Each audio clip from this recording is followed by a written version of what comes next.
જોયું જોયું બાલ દોસ્તો, ત્યાં જોયું? હા, પેલું જે સરકી રહ્યું છે એ પ્રાણીને તમે ઓળખો છો ને બાલ દોસ્તો?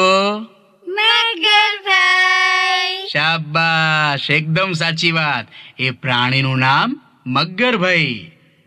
અને આ કોણ છે? વાંદરાભાઈ. સાચી વાત હો.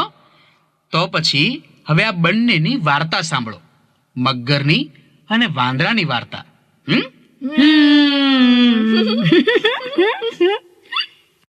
એક હતું તળાવ. તળાવમાં એક મગર અને એક મગરી રહે. તળાવ કાંઠે જાંબુનું એક સરસ મજાનું મોટું ઝાડ હતું અને એ ઝાડ પર એક વાંદરો રહે. ઝાડ ઉપર બેસીને વાંદરો એક એક કરીને જાંબુ ખાય અને ઠળિયા નીચે ફેંકે, અને ઝાડ નીચે મગર તે ઠળિયા ખાઈ જાય.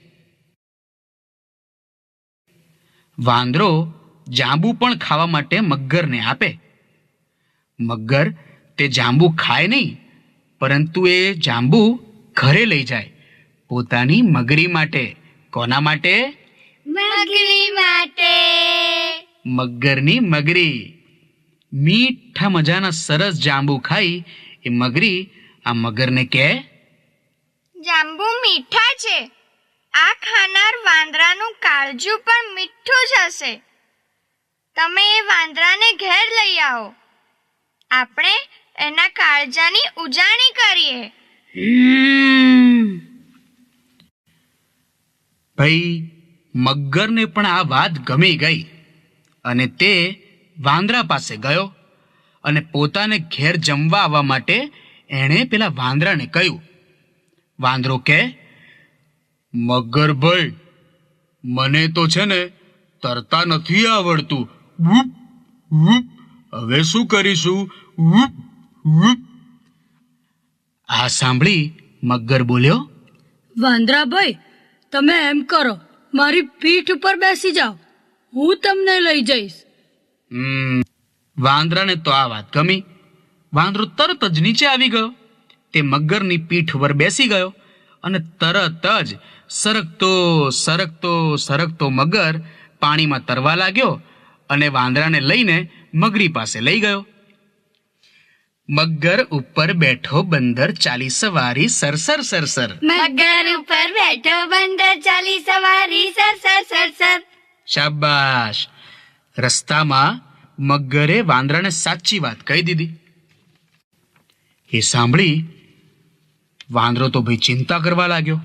એના તો હોશ કોશ ઉડી ગયા, પરસેવો છૂટવા લાગ્યો અને વિચારવા લાગ્યો, ભાઈ હવે શું કરીશું? પણ તમને લોકોને ખબર છે ને વાંદરાભાઈની બુદ્ધિ. વાંદરો તો ભાઈ ચાલાક હતો. તેણે તરત જ મનમાં એક યુક્તિ વિચારી લીધી અને પછી મગરભાઈને કહે, મગરભાઈ, ઉભા રહો. મગરભાઈ કહે, કેમ કેમ, વળી શું થયું? હું છે ને મારું કાળજું જાંબુના ઝાડ ઉપર સૂકવીને આવ્યો છું. આપણે એ પાછા લેવા જવું પડશે.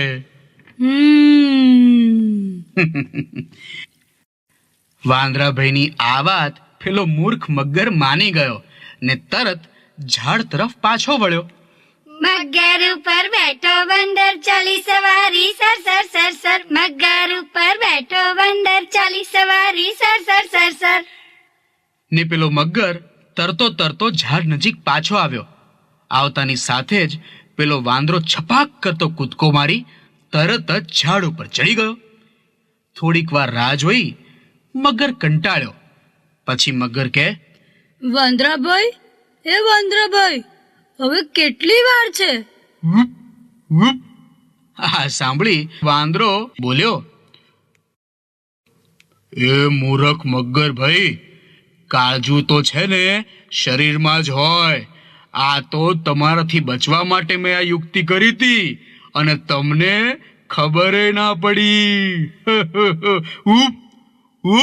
હવે તમારી આથી કિટ્ટા કિટ્ટા કિટ્ટા કિટ્ટા ઉપ, ઉપ, ઉપ. તો જોયું ને બાલ દોસ્તો, વાંદરાએ કેવી સરસ મજાની યુક્તિ કરી. જો આ યુક્તિ ના કરી હોત તો વાંદરાભાઈનું શું થાત?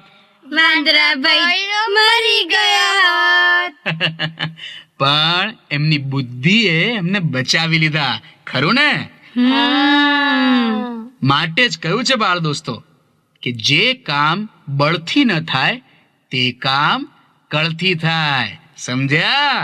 સમજી ગયા.